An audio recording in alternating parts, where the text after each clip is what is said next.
Thanks so much for coming in. Yeah, so I'm 3 years into moving from the operating side to the venture side, and the first thing that struck me as we were bringing up Homebrew was that venture capital has done a very good job of marketing itself, especially in Silicon Valley. Marketing itself to suggest that if you're going to build a real business, venture's your only path. That if you're not taking venture capital, somehow it's a lifestyle business or things like that. And actually, I think that's never been less true, primarily because I'm really seeing two types of businesses today. Those that have a large amount of technical risk, questions of sort of viability, and those that are really more questions of scale. They're technology-enabled businesses, but the question that I talk a lot with entrepreneurs as a seed stage fund is why venture, right? So there's lots of ways to put capital into your business, including the most traditional revenue from customers. And I think sometimes we assume that venture capital fits the model for every type of business. And so I'm not here actually to talk about businesses that don't require venture capital. I don't know as much about those. I worked at venture-backed startups and venture-backed companies, and now I'm a venture capitalist myself. But I wanted to spend a few minutes and talk a little bit about what do I think the conditions are that say this business will be looked at by venture investors as something that could be a venture scale business. The types of questions, especially at early stage, how many folks in the room are entrepreneurs? So, of course, the vast majority. That's what's awesome about Startup Grind. So the questions that even I think early on, venture investors are sort of asking themselves, or at least good venture investors, of which it takes a while to figure out. So I hope to be in that category one day. Right now, you sort of like, we joke, venture funds are like startups that play out in slow motion, right? Like my first fund was like my seed round, all sort of pitch and what I did up to that point. And then my partner Satya and I, sort of our second fund that we raised last year was sort of like an A round momentum. Like look at these curves, they're going up and to the right. How great. But then the third fund sort of becomes like the B round where there's like, it's metrics. And retweets don't count when you're talking about those sorts of metrics. Which is too bad for me, given the amount of time I spent on Twitter. But the way we think about it is really they're businesses that come to us where we think, wow, this has a chance to be a venture scale business, sort of sit at the intersection of something about the market they're in, the problem they're solving, I think, generally, and the nature of the founding team. So I'll spend a few minutes running through that, how sort of we think of the world, and then we can just open up the questions and talk for the rest of the session. So the first thing we say is that we want to see that the problem the team is setting out to solving has three conditions to it. It is large, it is urgent, and it is valuable. For me, I focus more on the size of the problem. Sometimes people like to say, the size of the market as evidenced by, some amount of spend or some number of customers or things like that. But in actuality, since entrepreneurs tend to be forward-looking, they're describing the way the world is going to look in the future. I'm not sure that sort of current market size as evidenced by, what people are doing today is always the best way to evaluate a transformative business. So we sort of start out by saying, is this problem large, is it urgent, and is it valuable? Let me go into each of those with just a few bullet points. So large, that's our kind of proxy for, sort of market. Are there a large number of people, large number of organizations, large numbers of purchasers or users for this sort of product? We tend not to do a whole, most of the stuff we tend to do is like pretty low on Maslow's pyramid, like it solves a real problem for a business or consumer. So this is a hard framework if you're talking about something that's like purely entertainment or purely social, so you'll have to sort of bear with me. So the first level of proof that I think you want to show a venture investor is just that the problem you're solving is large and widely held, but you get bonus points, especially early on, if you're already talking about not just how sizable your potential customer base is, but how do you reach them, right? So distribution, I think, is one of the sort of secret things you can't think about too early.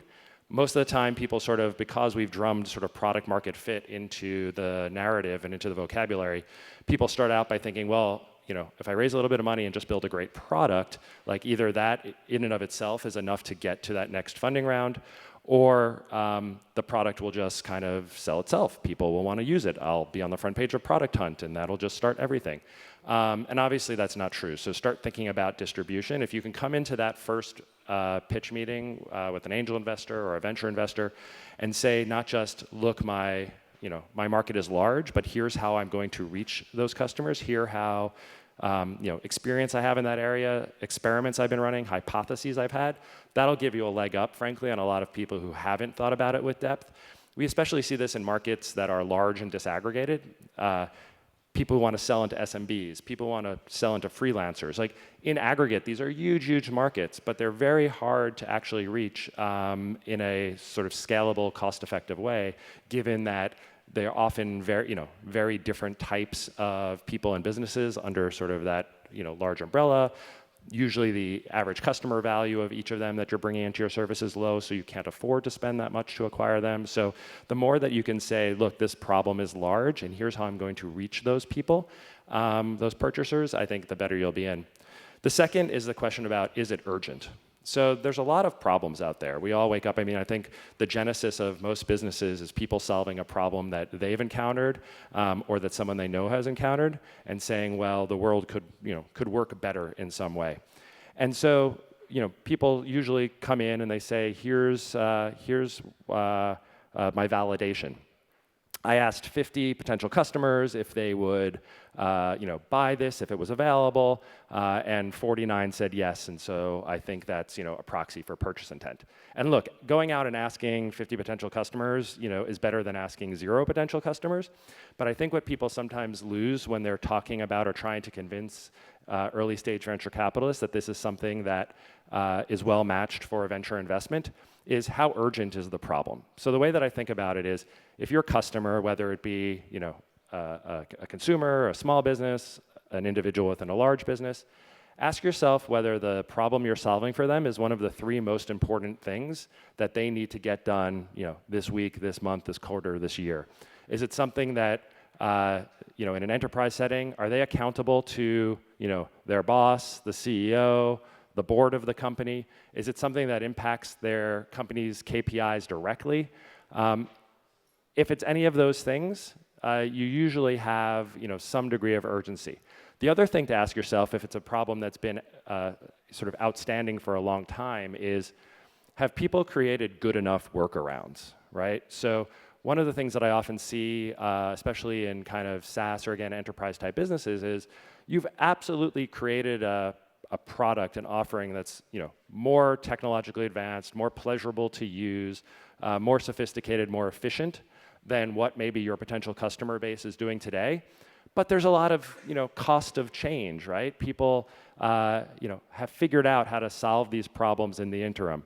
And the question about how do you get people to change behaviors is significant. There's a great Upton Sinclair, this American journalist, great quote from the early 20th century, where he says, it's hard to teach a man something his job is dependent on him not knowing, right? So when we talk about disruption, sometimes we see a lot of businesses where people are thinking about sort of selling an automation technology into a purchaser whose essentially job would be made redundant, or that he would be laying off his buddies because of that software. And it's like, hold on, this is likely going to have a longer purchase cycle than you expect because of the degree of urgency may not be there. How do you convince that your customer that this is beneficial to them, not just sort of a more elegant problem? And then the third, so large, urgent, and the third is valuable, right? So this is the whole thing of it might be large, it might be an urgent problem, but will people pay for it? And we see this a lot in like the consumer space. How many people have taken cracks at solving sort of digital photo archiving and things like that? Or if the good enough solution is being provided by another company for free, sometimes you might have something that's valuable, but the good enough solution works well. So if you talk to, for example, what's something now? Talk to people who are working on a lot of like collaborative spreadsheets, Word docs, online collaboration type of stuff. One of their big challenges is that the Google Docs suite is free, and since what happens with the Google enterprise customers, they'll usually start paying for corporate Gmail. They're technically also paying for like the doc suite, but they don't really think of it that way. They think of I'm paying for Gmail, and I get these docs for free. So why would I want to pay another $20 a month for somebody else's online spreadsheet, even though maybe it's a little bit more sophisticated than sort of the Google Raw offering. So you need to somehow display that that there's value that's created that you can directly and indirectly capture. So large, urgent, and valuable. And then if you've done that, I think it often comes down at the earliest stages to the team, right? Like very often, we don't have any particular, at Homebrew, any particular notion that says, oh, we only invest pre-product or post-product or pre-revenue or post-revenue. For us, it's just about entering early, usually sort of leading or co-leading a first kind of institutional financing. Sometimes that's first dollar in, sometimes that's last dollar in of a sort of a seed phase. But the questions we ask ourselves about founders aren't pattern matching against, where did they work or where did they go to school or, do we know them? I think we make about 8 to 10 investments a year, so about 2 of our 25 investments started with sort of cold emails. But what we do try to pattern match against, I'd say, are attitude and aptitude. So when people hear aptitude, that's where they sort of start to say like, oh, you mean, like went to a, sort of brand name school or worked at Google or Facebook or something like that.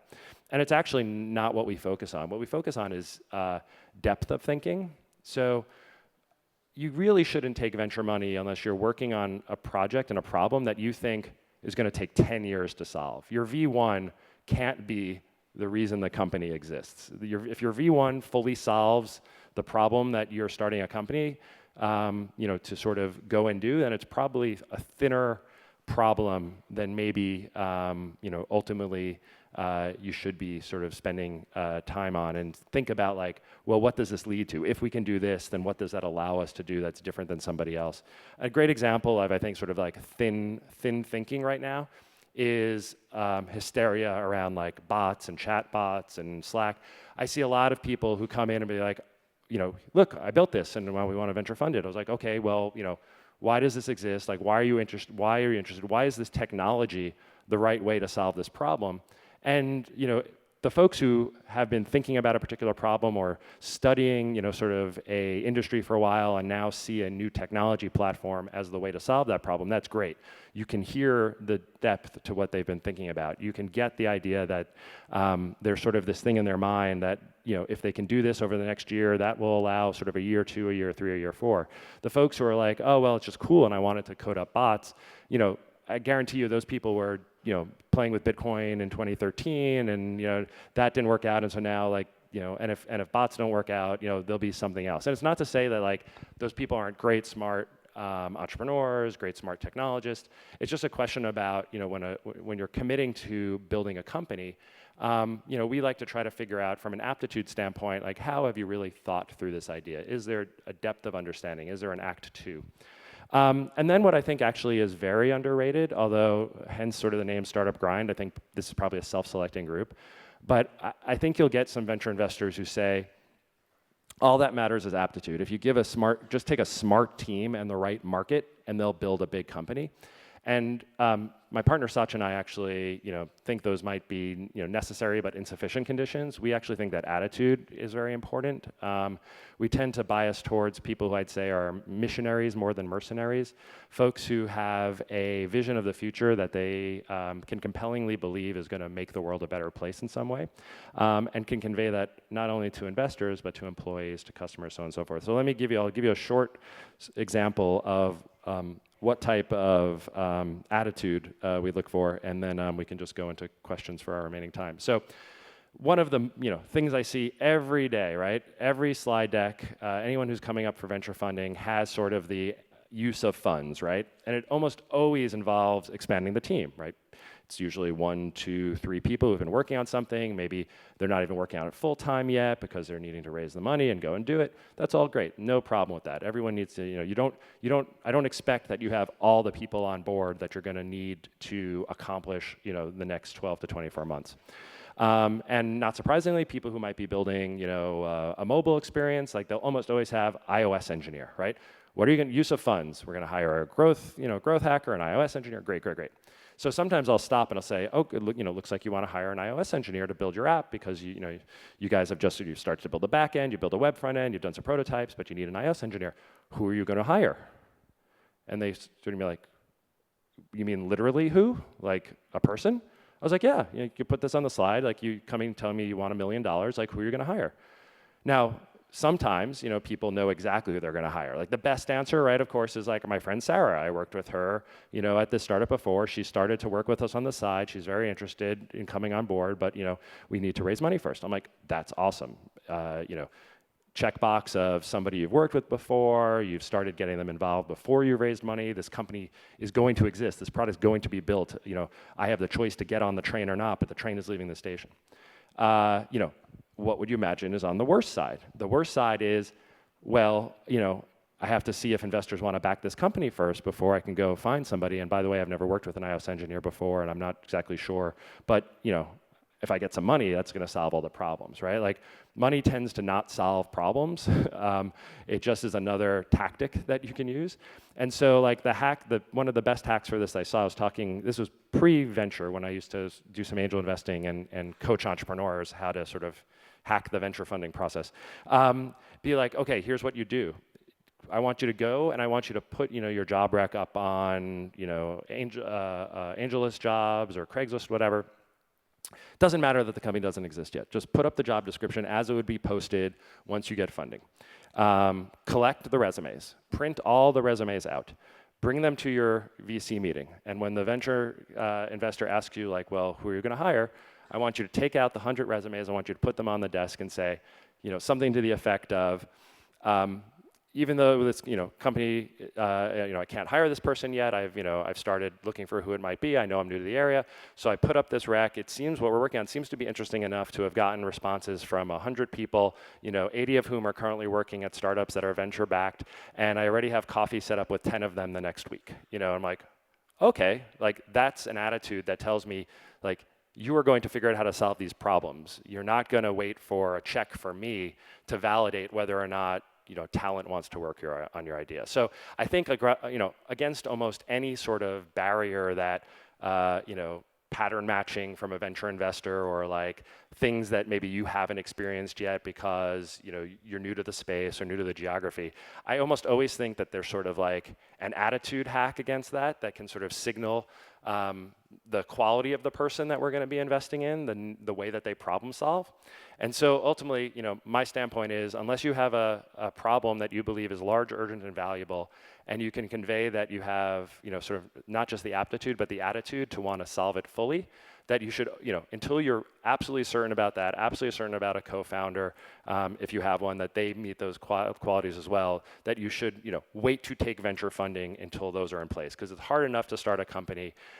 It's hard enough to raise funding, but it gets really hard if you've taken money and you don't have the conditions to succeed, because ultimately what's going to happen is, money is just, gasoline, it's the accelerant. If you're going to push down on the pedal, but you're sort of driving off the bridge, it doesn't end well for anybody. So let's take some questions. I'm also generally accessible. I try to sort of return any email that doesn't look like a form mail at least once. So if you don't have a chance to ask me a question, I'm just hunter@homebrew.co or hunterwalk@gmail.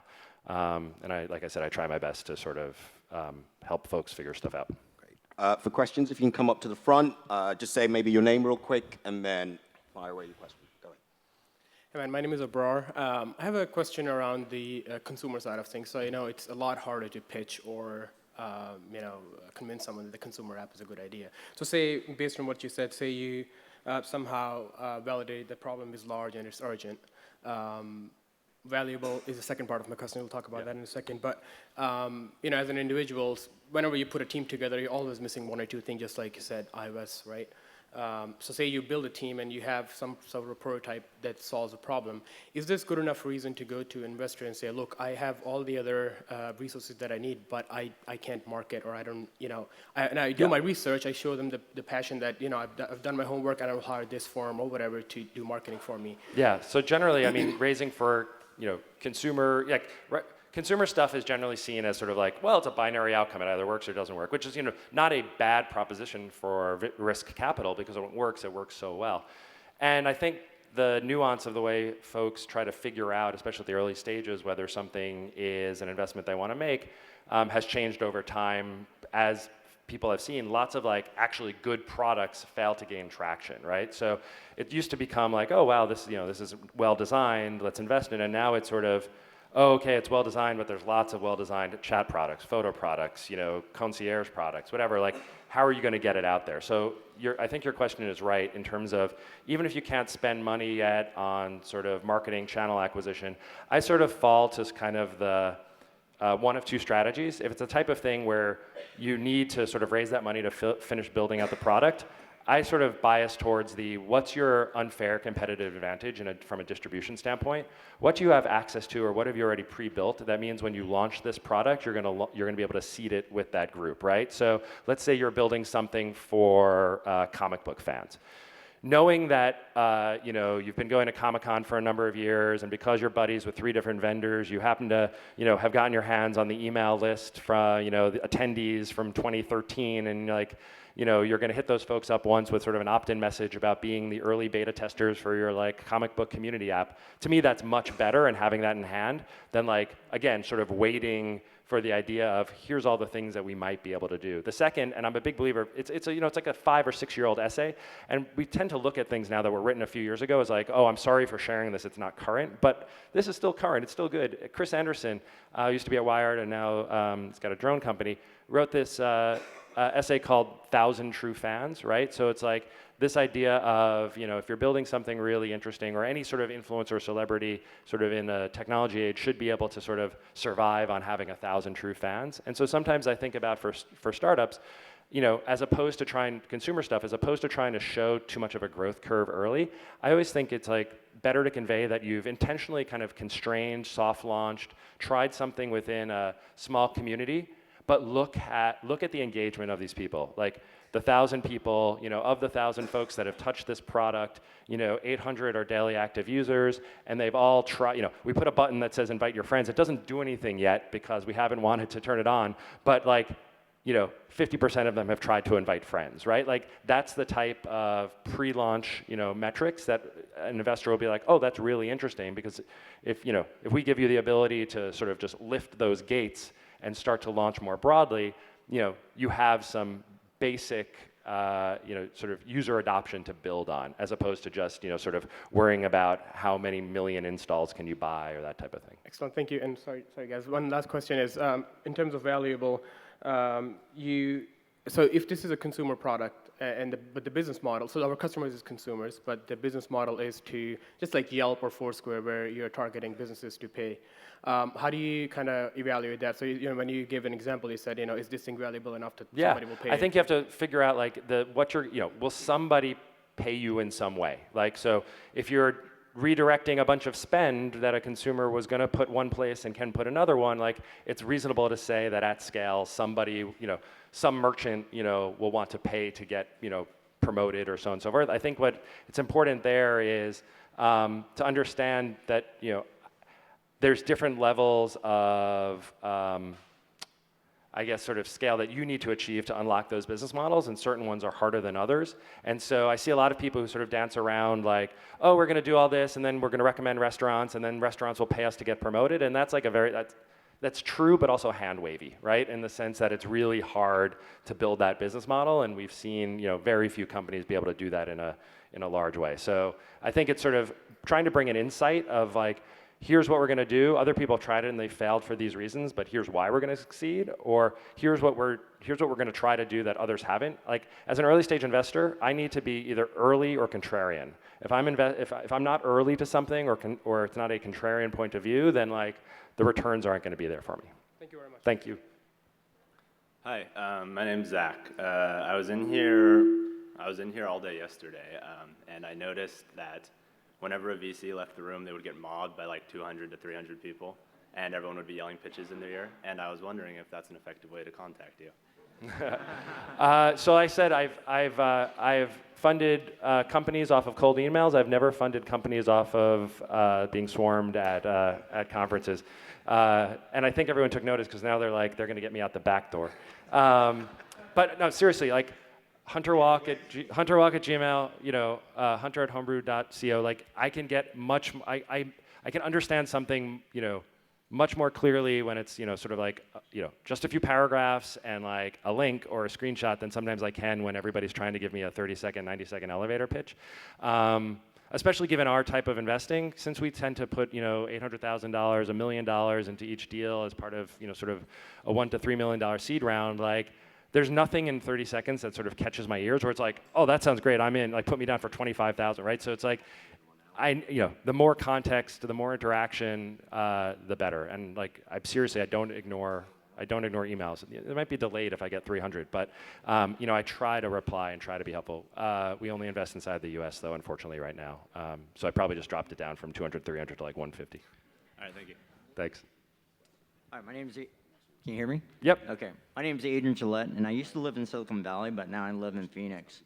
And I talked to a couple VCs yesterday that presented about investing in companies that are based outside of Silicon Valley or outside the four major areas. And a lot of them said, no, we're not interested. Yeah. We're not going to do that. What are your thoughts on that? And So I'm a huge believer that amazing company. There's never been a better time to start a company anywhere in the world, and that venture.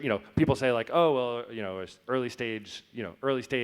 Is there too much capital, so on and so forth? Like there might be too much capital in like 94112 or 650 at any given time, but I think like at a global scale, innovation driven by like people in this room is probably underfunded by 1 or 2 orders of magnitude. So I'm a real believer that amazing companies are going to be started everywhere.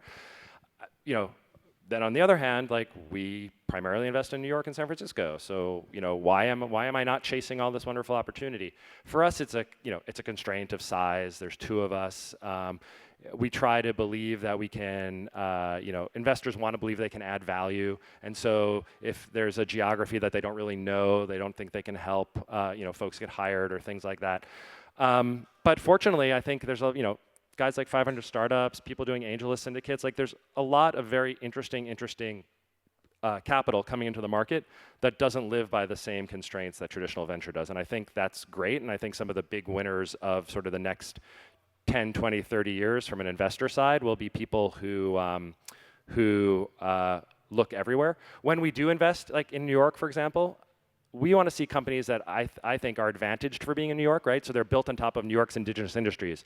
B2B services, fintech, fashion, so on and so forth. It's very hard to start a company somewhere that you're at a significant structural disadvantage. Like, I once saw a company that was trying to build a Spotify killer from Kansas City, Missouri. I don't know if many people here have been in Kansas City, Missouri, but there's not a lot of like record label execs who live in Kansas City, Missouri. There's not a lot of there's a lot of interesting stuff that goes there. Like Sprint, is there. There's other things you could do. Internet of Things companies, that might be a great opportunity. But so I think the other bias that sometimes happens is sometimes investors, I think in the back of their head, like, oh, well, if this team had real game, they'd be in the valley, right? So they worry about talent. I think that's bullshit also, and I think there's more and more ways to sort of subtly overcome that. I mean, there's like, where people are able to contribute to open source things from all across the world. There's, top people from all across the world are winning Top Coder. Like, there's just ways to convey that, like, this may not be in a geography you're familiar with, so you can't pattern match against, oh, they, lived on University Avenue and worked at Facebook, but we've got an incredible set of talent. And so I do think there's more things opening up. Is that the end? Okay, just one thing though, there's so many women in the audience and no women ask questions. So I want to make sure we have one more. I've followed you on Medium, and actually I love that you focus on the bottoms-up approach, and you've talked about shadow economy. So what is kind of your next view on kind of where different startups are missing? So we have this sort of like, I'd say we're broadly thematic. We want to be pulled into the future by entrepreneurs with great ideas, and one of the things that we just believe is that as we move from industrial capitalism to technology capitalism, what we call sort of the bottom-up economy is just the idea that technology is now paying dividends to below just the Fortune 500 or the top 1% of consumers, and there's new types of marketplaces, revenue streams, data efficiencies being created. So for example, our investment in a company called Ship with a Y that does sort of like first mile logistics for individuals and small businesses was the idea that you don't have to be a Fortune 500 company with like a global logistics manager to take care of the friction of shipping 0 to 100 items a week. And we continue to sort of believe that. One of the areas that I've been spending more time in this year and the trail, 2015 as opposed to let's say 2 to 3 years ago, is how that applies to, and this is so boring to the average person, but like the enterprise/industrial Internet of Things, right? So I basically believe that there's going to be sensors and cameras on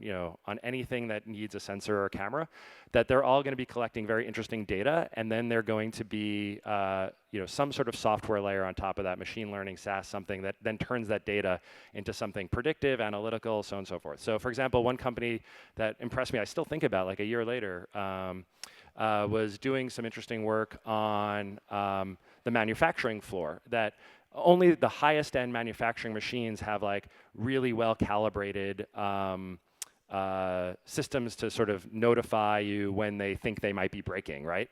Everything else is on more of like a preventative maintenance schedule, like once a quarter, please take this machine offline and oil it and do all this stuff. And you actually lose a tremendous amount of productivity to taking those machines offline. And because it's just predictive maintenance, not preventive maintenance, like they still break. And when they break, you got to take the factory offline for the day type of stuff. And so this was like a add-on to manufacturing equipment that, using vibration analysis and machine learning on top of it, actually like gives you sort of information on when this machine should be like when this machine needs maintenance ahead of it breaking, but not necessarily on the please change your oil every 3,000 miles, type of thing. And it's like one of those little weird things where it's great, and like there's science behind it, and you don't wake up, sometimes you say like, well, some of the social stuff is really hard because the low barrier to entry, and every day another, 50 people want to get up and build some cool game or something like that. Like if you wake up and you want to spend your career in logistics or like, plant maintenance, manufacturing plant maintenance or ag tech or all that stuff, I think it's a very interesting sort of entrepreneurial barrier to entry, because it's an area that you really have to be passionate about in order to want to spend the next 10 years of your life. So basically sensors and cameras on everything, and what can you do productively with the data that it throws off. Thanks everybody. Again, really appreciate the time and hope you have a great rest of the conference.